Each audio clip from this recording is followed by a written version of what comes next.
পুলিশে সব কিছু চেক দিল, যে আদার সব কিছু ঠিক আছে কিনা, আদার্স ভোটার কার্ড চেক দিল, পাসপোর্ট চেক দিল।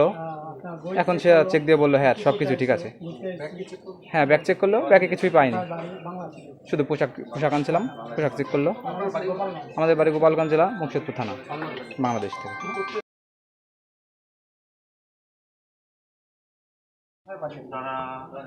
বাংলায় বাংলাদেশ হাজরাগাতি বাড়ি, মুর্শিদপুর। আমি যাবো বগুলা। জিজ্ঞাসা যে কী করতে আইছো? ঘুরতে আইছি। কি ভিসা, টুরিস্ট ভিসা? হ্যাঁ চেক করলো, ব্যাগ ট্যাগ সব চেক করলো, পাসপোর্ট চেক করলো। ঠিক আছে, ঘুরতে আইসি, আবার চলে যাবো সবগুলো। আমার নাম সুজান ঢালি। এখানে যেগুলো মেটাল ডিটেক্টর দিয়ে যেগুলো চেকিং করছে 15 আগস্টের আগে, এটা খুব ভালো, নিরাপত্তার দিক দিয়ে ভালো, যাত্রী সুরক্ষার দিক দিয়েও ভালো। এরকম নিরাপত্তা যদি সবসময় থাকে, আর এই আরপিএফ জিআরপি যদি সবসময় এরকম করে, আমি মনে করব যাত্রী সুরক্ষার জন্য, রেল প্যাসেঞ্জারদের জন্য, সবার জন্য সুবিধা এবং ভালো উদ্যোগ। হ্যাঁ, এর জন্যে বনগাঁ যেহেতু বর্ডার এলাকার স্টেশন, সেই জন্য এই সুরক্ষার জন্য এটা প্রয়োজন আছে আমাদের। হ্যাঁ বাংলাদেশ যাত্রীও যাতায়াত করছে, যাদের পাসপোর্ট দিচ্ছে, এখন পাসপোর্ট হোল্ডাররাই আসা যাওয়া করছে। অনেকে ডাক্তার দেখানোর জন্যও আসছে, অনেকে এমনি প্যাসেঞ্জার এখানে ট্রিটমেন্ট, বেশিরভাগই ট্রিটমেন্টের জন্য আসছে। হ্যাঁ, এই আমার নাম কমল কুমার কুন্ডু।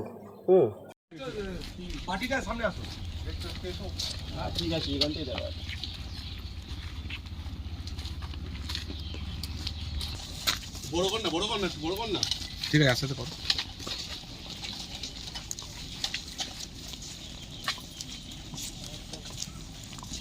আমরা যাতে পুরো পার্টি আজকে রেডি হবে, গাড়ি में जगह नहीं है। गाड़ी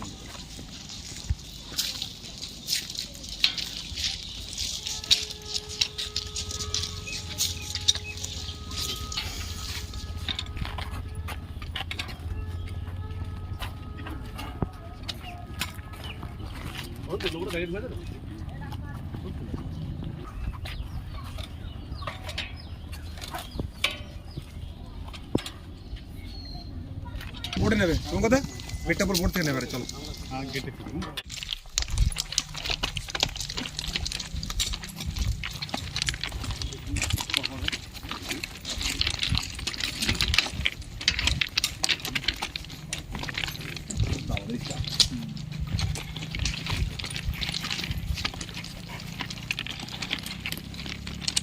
হয়ে গেলে বলবে।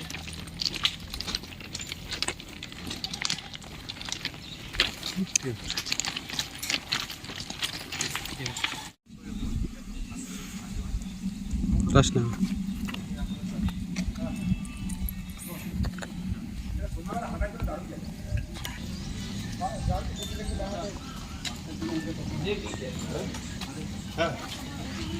স্টার্ট করবো তো, আমার কথা শুনো না।